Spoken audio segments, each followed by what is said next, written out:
Welcome to the Immigration Insights podcast. This installment is brought to you by myself, Nick Gore, Carla Mirallas Martinez, Cathryn Davies, and Sarah Jabir.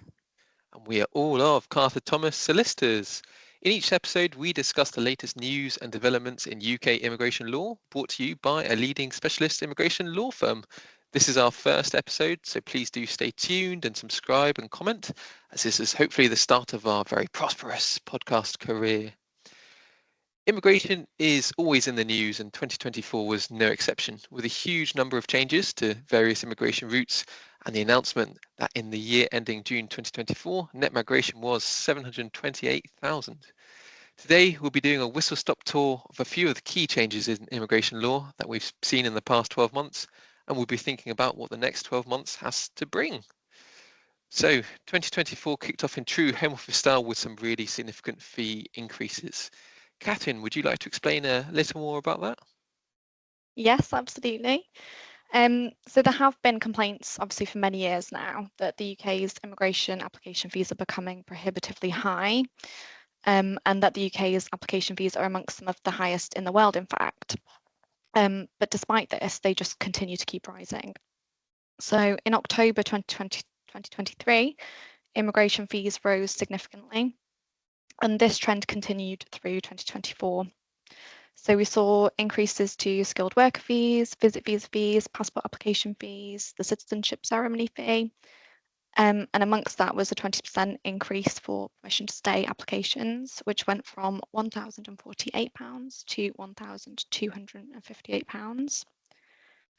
So as well as application fees, there was also a huge increase to the Immigration Health Surcharge, and this came into force on the 6th of February 2024. And we saw the IHS fee increase by a massive 66%, setting this at £1,035 per year for adults and £776 per year for children, students, and those on the Youth Mobility Scheme route. So the full IHS fee must also be paid on submission of the application. So for a standard spouse visa extension, you're looking at almost £2,600 just in IHS fees. That's on top of the application fee, which is now £1,258. So to submit that application, you're looking at a total of £3,858, which is absolutely massive. And that is just for 2.5 years permission. So it's quite difficult to see really how this rate of fee increases can be sustainable for the normal applicant. And we are obviously seeing this factor into the decisions individuals are making on whether or not to come to the UK and embark on this long, costly process. So Nick, have you seen an impact then on businesses and workers on your side of things? Yeah, absolutely. And similar to what you were saying in terms of the cost, upfront cost is just so enormous that it really impacts businesses' decision as to whether they want to bring workers to the UK. Similarly, this fee, the IHS fee, has to be paid on most immigration applications, and the skilled worker route, which is often the main way UK companies bring in non-British workers to the UK. If the company wants to cover all of the application fees and the individual wants to bring in their, say, 2 children and partner, the fees can increase to close to sort of £10,000 just to bring this individual and their family members into the UK. So it's a huge upfront cost. And as a result, as you say, Cathryn, it does factor into people's decisions as to whether this is affordable. This is all in the context of trying to reduce net immigration numbers. That's been the policy scope of the last government, and the general view of the current government is to reduce numbers as well. And this is absolutely a main sort of tool to use to try and reduce those numbers. And when these fees were brought in, we did see an initial reduction in skilled worker applications, and we talk about some of the other restrictions on that route as well. So as well as a huge increase in fees, Carla, has there been any changes really to the personal immigration side of things in the past year? Yes, certainly. There's been some changes. For example, we have had the change to the definition of unmarried partners. That would be under the family route of Appendix FM of the immigration rules. The definition of a married partner was amended by the Statement of Changes in Immigration Rules, HC 264, removing reference to the requirement that a couple must have been lived together for at least 2 years. This change took effect at the beginning of last year, 31st of January 2024, and it has had a quite impact on new applicants applying under married partners, and we have seen quite a lot of examples of this in the practice. Prior to these changes, to be clear, the immigration rules define an unmarried partner as where the couple have been living together in a relationship similar to marriage or civil partnership for at least 2 years. So solid evidence of those 2 years cohabitation was crucial for applicants to meet the old unmarried partner definition. However, as a result of this change from the 31st of January 2024, the immigration rules defined unmarried partner as where the couple have been in a relationship similar to a marriage or civil partnership for at least 2 years. Now, that's quite a big change. And one thing that we need to bear in mind, though, is that whilst the requirement relating to cohabitation has been removed clearly from the rules, in our experience on the ground, individuals must still show that the relationship is similar, first to a marriage or civil partnership, so it's very committed and serious relationship, and that it has subsisted for at least 2 years. So again, proof of cohabitation continues to play a very critical role in this type of applications, and it does help for applicants to at least have had some cohabitation in the past 2 years for the application to succeed. But again, that requirement of cohabitation is no longer essential, and we have had in the past year successful outcomes involving individuals who had simply never cohabitated in the past, but who were able to provide us with very solid evidence showing that their relationship was, again, similar to a marriage or civil partnership, and that it had subsisted for at least 2 years. Now, we've seen cases, for example, involving couples that have lived in different countries, but they have visited each other very regularly. Also, situations where they have not been able to cohabitate together for work reasons, etc. So again, it's a welcome change, but that needs to be taken with a careful approach. Yeah, and it's a great example of how what seemingly is quite a small change actually has quite a big impact on this immigration route, because I guess previously, as you say, couples either had to be living together in a relationship for 2 years, which can be hard if one's living in one country and one in another, or they had to be married, which Exactly. is a huge decision to make. So yeah, it's as you say, welcome news. Great stuff. And yes, and I mean, there's some less welcome news, I think, Cathryn, isn't it? Like with the minimum income increase. I don't know if you want to talk about this a bit more.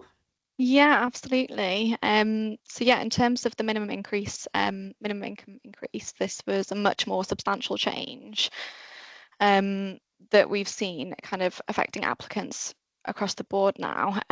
So it was from 11th of April 2024, the minimum gross annual income normally required to sponsor someone for a spouse and partner visa was increased from 18,600 to 29,000. So a really substantial increase there. So this was justified by the government at the time, so the previous government, for the purposes of reducing net migration. And it was said to have been set at a level which is based on earnings as well as benefit levels.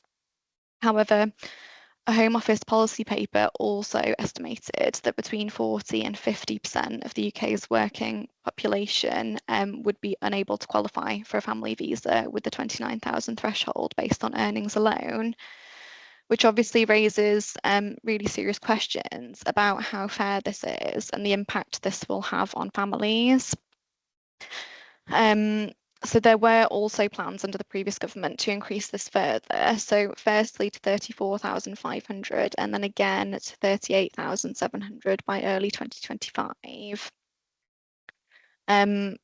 Thankfully, the new government has commissioned a review on this by the Migration Advisory Committee, and we'll hopefully see the findings of this in June this year.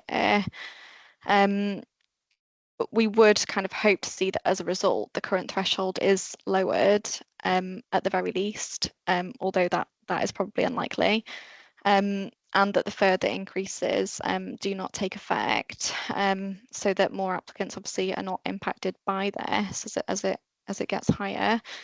So we certainly look forward to seeing the results of that. I mean, for the time being, it doesn't affect cert a certain cohort of people, as the pre-existing requirement does continue to apply for those who are already on this route. Which is one good thing, I suppose, for the time being, but we're definitely seeing the impact of the income increase on new clients. So in some cases, it can be possible to combine different sources of income, which is something that we can sometimes utilise to navigate that and uplift the income sources there. Applications can still also be made on exceptional circumstances and other income sources on that basis, which we thought we may see a few more applications to do with since April, which hasn't really transpired to be the case, which is a shame. Those applications can also be quite challenging, so that could be why as well. In other news, Appendix Long Residence was also introduced in April 2024, which replaced the previous provisions in Part 7 of the immigration rules on long residence applications. This was quite poorly drafted, in my opinion, in the beginning, and it led to a whole world of difficulty in trying to decipher the new rules, as the guidance was quite ambiguous on whether the 548-day absence limit continued to apply. This was clarified by the Home Office fairly swiftly, but obviously not before individuals had submitted applications based on the apparently more generous absence rules in the meantime. But thankfully ours was granted in that case. There were also some big changes impacting businesses through 2024. If you would like to discuss some of those, Sarah. Yeah, of course. So 2024 saw a great deal of changes to sponsorship systems in the UK. The main change that we did tend to see across business applicants was an increase in salary requirements for skilled workers, and this was announced and effective from April 2024. So under the new rules that came into play in this time, the minimum general salary that the applicant would need to be earning at the time of their application increased to 38,700 per year, or the going rate for that occupation code, whichever was higher. They also decided to get rid of the shortage occupation list, and this was replaced by the immigration salary list, which had a lot less occupations on there. So Yeah, no, it's quite a devastating change for a lot of businesses, wasn't it? So there were yeah. quite a few discounts available, although aren't there, for certain situations? What do they include? So there was a lot of discounts on the shortage occupation list, which included things like IT professions and engineering professions as well. And all of these have actually been removed from the immigration salary list, which is quite a significant change.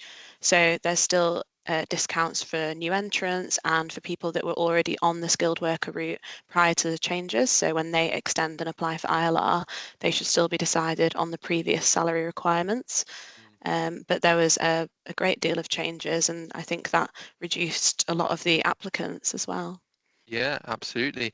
So in terms of some of the discounts available for some new entrants and some other situations, like if you've got a PhD, for instance, the salary level can be a lot lower, can't it? It can be close to sort of 30,960. But as you say, huge change. For those currently in skilled worker routes, they may have to have a sort of slightly higher salary increase for their extension application, although potentially not within the same sort of bounds as you mentioned there, Sarah, about the 38,700, slightly different criteria, as you pointed out. But yeah, this was one of the main changes really to the immigration system as a whole. The skilled worker route is often the main way businesses recruit workers to work in the UK generally. So having a huge increase of changes. You mentioned the occupation code salary, whichever is higher. In some cases, the occupation code minimum salary went up by sort of 20, 30 grand. So it's not just a slight change of, you have to pay 25,000 one day and 38,700 the next. In some cases, it could be tens and 20s, 30,000 pound more. So yeah, it was a huge increase, and we debated it a lot. I was about to say last year. Well, in 2023, we debated quite a lot, and yeah, it finally came into effect in April 2024. As a result, there was a huge uptick of applications just before the changes came into announce. It led to massive delays across the board as applications were sort of processed by the Home Office. And it was a huge jump to 10,100 applications in April 2024, and then fell back down. but largely it's been broadly stable at around 5,000 applications per month, kind of similar, apart from a huge jump in April since sort of 2022. So it's had a big change, but largely it seems businesses have sort of started to adapt, understand how it works, understood how certain roles can require discounts and generally put up salary levels, which is part of the policy reason for this was again to sort of reduce immigration, but also to try and think about whether these roles were needed. And in many cases, businesses have responded and said, well, they are, hence the increase in salary requirements. Similarly, as I say, sponsor license applications fell immediately after the changes, but have slowly crept back up as businesses have slowly understood what is required and how to meet the various requirements. So there is absolutely still a need for so many of these skilled workers, but they obviously have to pay more in their application fees, IHS fees, and how businesses have to pay a higher salary as well. One of the main changes in 2024 was to the health and care worker route as well. So there was restrictions to stop applicants bringing in their dependents, and although there are some reduced salary requirements for this route as well, visa applications have also hugely decreased with this. So it's was 1,900 applications in November 2024, down from a peak of 18,300 in August 2023. So a huge drop off here.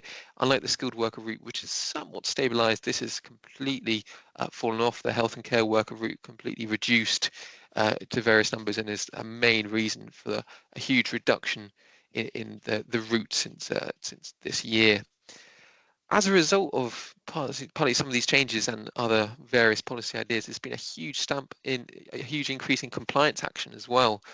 So previously, the Home Office have a number of sponsor duties and responsibilities for organisations that have a sponsor licence and sponsor workers, and it can be very complex. And there are a number of requirements to meet, both when applying for the sponsor licence and in the course of holding the sponsor licence. But generally, inspections were relatively low and were targeted to very specific sectors. Often when the Home Office had intelligence, and largely we saw them as sort of going in for those easy wins. The latest figures for quarter 3 of 2024 shows 509 sponsor licenses suspended, 513 revoked, which means they've got rid of them entirely. That's a huge increase. In 2021, for the same quarter, it was 130 suspensions, 105 revocations. You can see a huge build up there, and we've seen the Home Office questioning all sorts of decisions from sponsors. Previously, when they wanted to sponsor a worker, they'd apply for what's called a certificate of sponsorship. That was often a fairly straightforward process, with little sort of pushback from the Home Office. At one point, we were seeing the Home Office pushing back on almost every single cause that was requesting further details about how someone was recruited, what their sort of compliance levels are, and things like that. And similarly, when people are applying for sponsor license applications, there's been a huge increase in sort of what they call pre-license inspections to see whether the sponsor has the right duties in place. So it's been a huge uptick in the Home Office sort of having an interest in companies' compliance and sponsorship. It is interesting. Often it works in cycles, in that the immigration system is broadly open, allows a lot of workers and generally people to come into the UK, and then suddenly can constrict, and then there's a lot of compliance reviews and the Home Office looking into organisations' responsibilities and making sure they're all being met. So yeah, it's a different look from the Home Office, and one we're still trying to get to grips with as they go through and provide updates and continue to make waves. So yeah, it's been a huge year for that, and that maybe hasn't got the media attention it's deserved compared to some of these other more headline grabbing aspects as well. So whilst we're discussing significant decreases in applications, one area that's seen a huge decrease is applications in student visas. Cathryn, do you want to talk to us a bit more about that? Yeah, absolutely. So students also haven't made it through 2024 unscathed in terms of changes. So there were restrictions on dependents of students introduced in January 2024, meaning that international students were no longer then able to bring dependents on all but postgraduate research courses and courses with government-funded scholarships. So that excludes obviously a huge remit of applicants there. And as a result of that, sponsored study visa applications between January and November 2024 were 16% lower than the same period in 2023, with a massive 85% reduction in dependent applications following the new restrictions. So obviously, you know, this is not great news for students, but we'd also expect that it's quite worrisome for universities in the UK. It could threaten the UK's position as a top global study destination. And just more generally, it could be bad news for the economy as a whole, due to the huge contributions that overseas students make. There were also some changes impacting the EU settlement scheme in 2024. Would you mind explaining what has changed on that front, please, Carla? Yes, certainly. So yes, the Home Office has also introduced various changes to the EU settlement scheme. Amongst those, some of the most important changes were as a result of the practical implementation of the High Court judgment in the judicial review proceedings brought by the Independent Monitoring Authority for the Citizens' Rights Agreements. So alongside the changes who were already implemented during the year 2023, during the course of 2024, the Home Office changed, for example, the duration of pre-settled status extensions from 2 to 5 years, which is a very welcome news. In addition, the pre-settled status expiry date has been now removed from the digital profiles shown to third parties in the online check-in services for right to work, right to rent, and view and proof. Alongside these changes, employers, landlords, and letting agents are no longer required to conduct a further right to work or rent check where the individual remains in the employment or as part of the tenancy agreement. In January last year as well, further changes affecting late applications specifically also were published. The changes were underlined that where an individual had a reasonable belief that they did not need to apply under the EU settlement scheme, or where there was a reasonable basis for being unaware that they had to do so, this could constitute a reasonable ground for applying late. I mean, this change affecting the late applications policy guidance has been positive news for some applicants, especially relevant to those holding EEA permanent residence documentation. So that was documentation issued under the old EEA regulations, who were simply unaware that they were required to apply under the EU settlement scheme on the belief that they were already settled in the UK and they were already issued with documentation that show that. So this situation has been actually far more common in practice than was perhaps originally expected by the Home Office. On the same topic, the High Court has recently dismissed a challenge to changes made to the late applications to the EU settlement scheme, which removed the right to appeal where it was not accepted that the applicant had a good reason for applying late. So that would be in cases where the application is rejected as invalid rather than being accepted as valid and then refused. Okay, so the judicial review was brought by the charity Here for Good, a charity providing free immigration advice on the EU settlement scheme. And unfortunately, the High Court has dismissed a challenge, which is not that good news on that front on right of appeal and late applications. We have also seen throughout 2024 curtailment activity, the beginning of some curtailment activity of pre-settled status holders after no longer meeting the rules, especially affecting so far cases of relationships breakdown.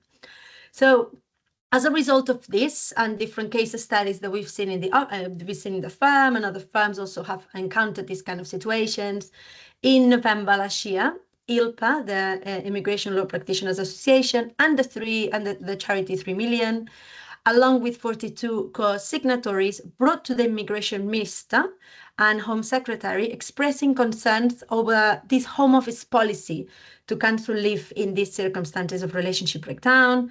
And on the 20th of December 2024, the Home Office Secretary responded, and you could find the original letter and the response available at the ILPA's website.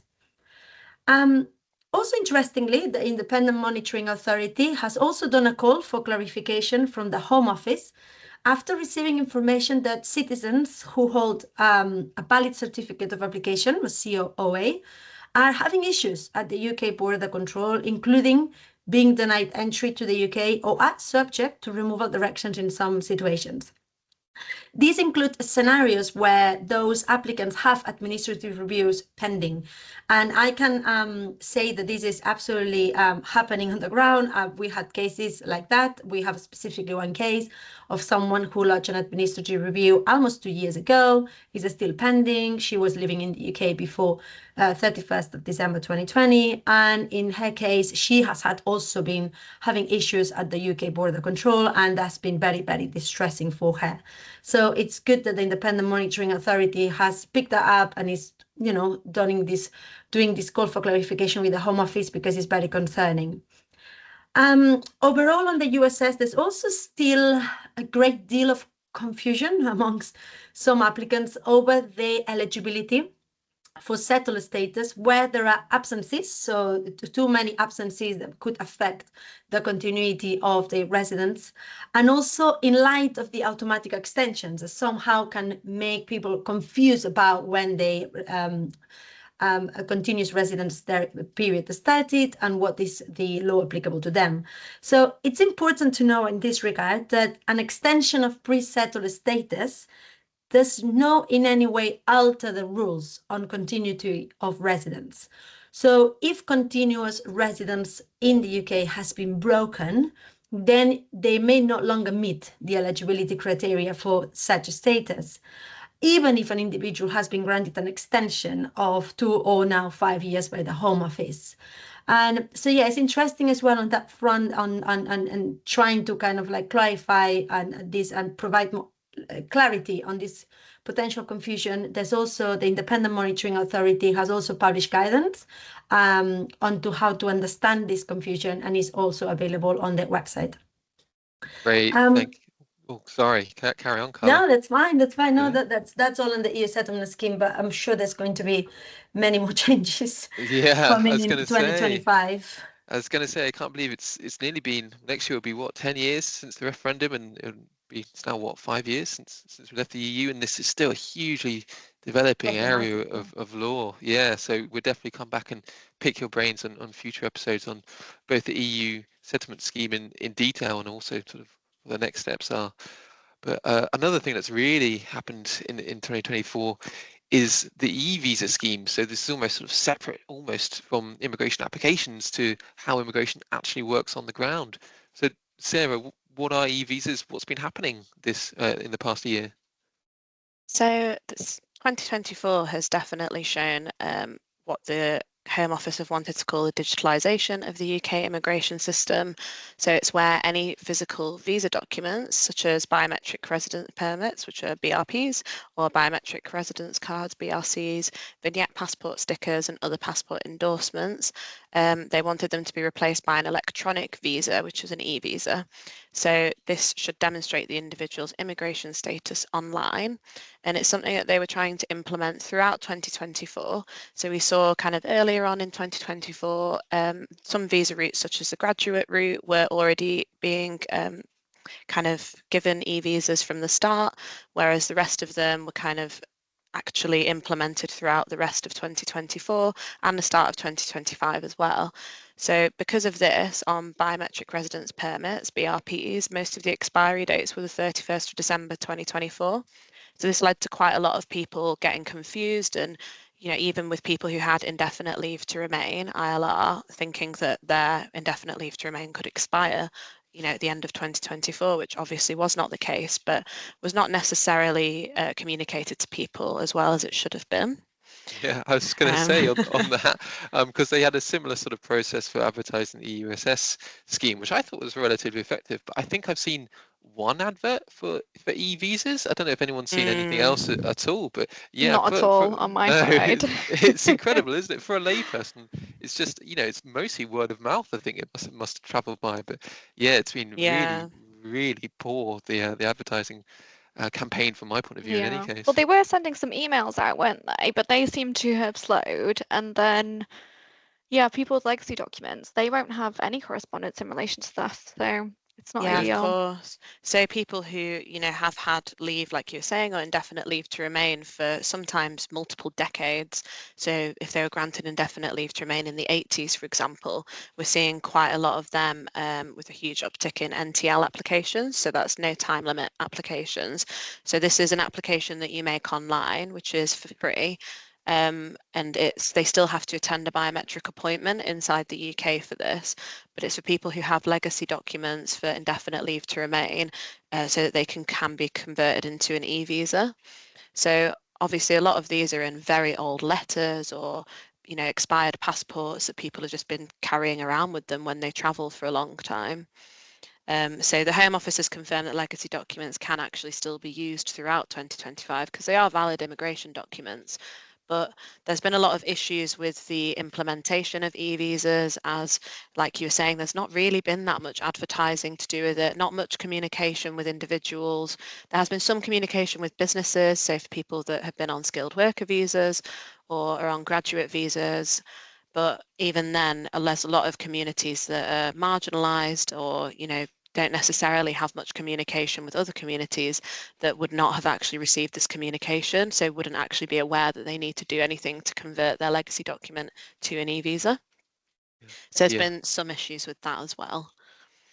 yeah, and you can see the logic in trying to have a sort of simplified e-visa system. In theory, it's going to be more secure, so the Home Office tell us, and it'll be easier for everyone to check various statuses through various sort of view and proof systems. But just the idea that you no longer have a document in your hand to be able to demonstrate your immigration status, I know is causing quite a lot of concern in the sector. And I think the 3 million have provided quite a lot of information and advice on that, haven't they, Sarah? Yeah, so they've actually kind of delayed the implementation, the full implementation of eVisas till March 2025, because there were still quite a few issues. So they have kind of released a statement, the Home Office, saying that you can actually travel with an expired BRP that expired on the 31st of December 2024 or before that, as long as you actually have valid leave. So you can travel with that if you're struggling with your eVisa. But there is actually an eVisa error reporting system as well, because there's been a lot of people who've had issues with, different types of leave being shown or incorrect dates on their eVisa as well, or IT errors. So there's been quite a few implementation issues. And then also, like you was mentioning, Nick, a lot of people who maybe are of the older generation or prefer to have a physical document to show their rights have been struggling with this. So migrants organising the 3 million have released a bust card, which individuals can print and carry with them to help make their rights clear to both themselves and to individuals and companies when they're travelling, and it can prove their status if they encounter any issues. So that can be found online at eVisa Bust Card, Migrants Organising the 3 million. And there was also a 24/7 Home Office helpline, which launched on the 31st of December 2024. So that is kind of made to assist people who were especially traveling over the Christmas period, but also in this kind of weird limbo period between January and March 2025, where you can actually still use expired documents as long as you have valid leave to travel. And, people are still a bit confused. Maybe carriers are a bit confused for airlines or rail travel and things like that. So hopefully that will assist as well. And also regarding legacy documents. So as they have confirmed that you can use them throughout 2025 due to them being valid immigration documents, we actually recently had an inquiry where an individual was told by a travel agent who they were booking a trip with that they couldn't actually travel without an e-visa in 2025, but you actually should be able to still use them throughout the year. So that's quite an interesting point of, different information being sifted through different organisations. So it'd be interesting to see how that progresses throughout 2025 as well. Another thing as well that was introduced and is part of the ongoing digitalisation of the UK immigration system is the ETA scheme, which is electronic travel authorisation. So this is a new electronic screening process, which is available for non-visa nationals who wish to visit the UK. So they're usually valid for a period of around 2 years or until the passport that they're linked to expires. So it will usually be whichever one of them is soonest. And they're valid for multiple journeys to the UK within that time period. So it'll be quite an interesting progression, and the Home Office are hoping that it does actually speed up things at the border and, you know, reduce delays and assist with security. But we'll, you know, yet to see how that progresses because it's on a phased implementation. So there's a few countries in the Middle East which were able to use it in 2024, which included Kuwait, Bahrain, UAE, and some other countries. And then one of the largest implementations, which is for the majority of non-visa national countries, was from the 8th of January. So that's very new at the moment. So we'll see how that progresses. And then EU, EEA, and Swiss nationals, it will be mandatory for them to apply for an ETA from April 2025 as well. Yeah, gosh. Yeah, so So yeah. lots of changes in 2025. So yeah, we'll see how this progresses, and certainly come back and pick your brains on this as well, Sarah, to see how the implementation is going. We have made some articles and updates on our website regarding the e-visa system, and have also got a webinar on the e-visa process as well, if anyone has any questions in relation to that. So that's really the whistle-stop tour of 2024. You know, we've had plenty of other changes we haven't even had time to talk about as well. But now we're going to look into our crystal ball and think about what 2025 is going to bring. So in the next year, we've got a white paper and an industrial strategy with a plan to link migration and skills policy. So I think the idea is to reduce reliance on the immigration system. Certain sectors requesting high numbers of work visas will be required to create training plans. It's an interesting idea. Obviously, we're still waiting for details there. I wonder if it'll have any immediate impact. Does anyone have any thoughts on that? I appreciate we're just sort of talking about potential plans in the sky at the moment, but for my money, it seems almost slightly returning to what used to be the old system of almost sort of demonstrating you can't hire a UK worker first. There used to be a process. Oh gosh, yeah. Yeah. So there used to be a Cathryn remember as well, a process of doing it's called the resident labour market test. We had to demonstrate you've made an advert and tried to recruit a UK worker, and then no one's come forward. And it just used to, frankly, take a lot of time for a process which, you know, if you want to work, you want them quickly. So hopefully we won't go back to those sorts of time delaying but not actually effective matters. But I don't know if anyone's got any other thoughts on that at all. Yeah, I think it'll be interesting to see, like you were saying, Nick, if they do, you know, maybe bring back the Labour government, the resident labour market test or anything like that, because that will definitely delay making applications, especially for entry clearance skilled worker applications. I think we'll see much higher delays in that. I think another interesting thing as well would be to see the reviews coming out from the Migration Advisory Committee, which were commissioned by the Labour government this year. So they should hopefully be coming out around springtime. So that's to do with the family visa financial requirements for the minimum income requirement that went up to £29,000. And also a review into the IT and engineering sectors for work routes. So it'll be very interesting to see, and they, you know, could even make changes to the immigration salary list and maybe re-include the IT and engineering roles that were previously on the shortage occupation list, but who knows? Yeah. I mean, it would be great to see, because it seems very contradictory to talk about the UK wanting to be a place for tech, and you know, even a few days ago they talked about the fact that they wanted the UK to be home to the new AI sort of market and things like that. And that was a recommendation within the AI review to have sort of easier access to specific tech roles. And again, the government said that's going to be addressed in the white paper. But we'll see. I mean, the current skilled worker system does work quite quickly. If you do want to sponsor a worker, it can be a very quick process compared to what it used to be. So hopefully any sort of process to, if there is a need to sort of see whether there's any UK labour force, hopefully that won't reduce the time, because the time frame now to get a overseas worker to the UK is really quite efficient, which is a real strength of the UK immigration system that's been sort of addressed over the past few years, which is great. So we don't want to lose that. And as you say, Sarah, adding on additional roles to the IT engineering sectors, potentially into the immigration salary list, would be a helpful benefit as well.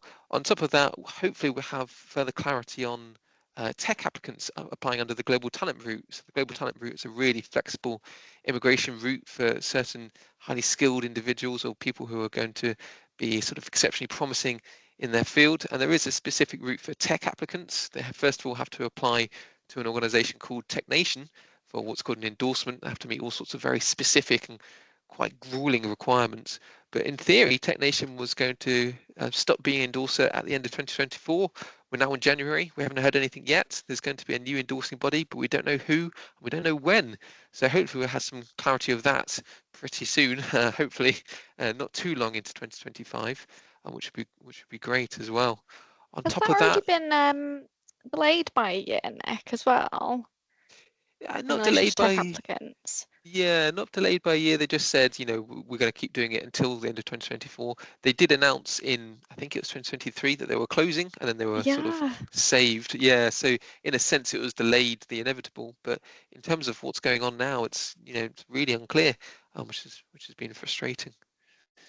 And then on top of that, we've probably got more compliance coming as well. So as I say, huge uptick in sponsor licenses having various reviews. So hopefully we'll continue to get some further information on that and provide best practice for various sponsors to be able to ensure they do meet their various duties and requirements as well. And as you were saying earlier, I think Cathryn, about MAC coming back with the financial requirements for this partner route as well. Hopefully we'll have some good news of that coming down the line soon as well. Then I don't Yeah, it think would be really helpful to see something positive come back from that. As I said, I expect it would be unlikely that they reduce it, but it would, at the very least, be great if they didn't increase that further. We're still seeing inquiries coming through that are really, really worried about the further increases. And it's quite difficult for people to plan their lives around that as well if a change is potentially incoming. And they're not at that salary threshold, for example. Yeah, absolutely. And this is certainly a topic we'll explore in future episodes. But the financial requirement by itself isn't the easiest to meet, as you were sort of alluding to earlier, Cathryn. It has to, various requirements have to be met, and employment length. And if you are a director if you deem to be a director of the business, then it's suddenly a lot harder to meet various requirements and situations. So that plus an increase in the salary level, it's caused a lot of hardship for a lot of people. So hopefully we'll have some clarity on that basis as well. So that brings this episode to a close. Thank you so much for joining us through this whistle-stop tour of immigration insights from 2024 and some views of what 2025 will bring. And we certainly expect it to be many more changes. Do keep an eye out for future episodes brought to you by Carter Thomas Solicitors, and do also keep an eye out on our website for any news as well. Thank you all for listening, and bye-bye.